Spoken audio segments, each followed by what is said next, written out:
ఎక్కడా సాధ్యం కాని దాన్ని సాధ్యం చేసి చూపిస్తాడు. అప్పుడే అతను నిజమైన అవతారం, నిజమైన దేవుడు. ఏమిటది? మరణాన్ని గెలవడం. ఈరోజు మీరు చూడండి, చదవండి కథల్ని.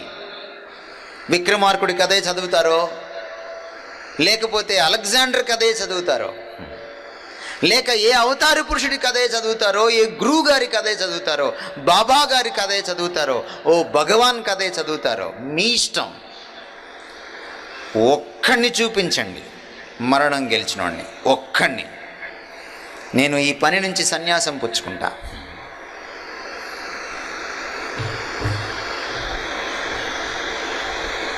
ఈ ప్రశ్న వేస్తే భీమవరంలో కాదు, బకింగ్హామ్ ప్యాలెస్లో వేసినా సరే, లండన్లో మాటలు లేవు.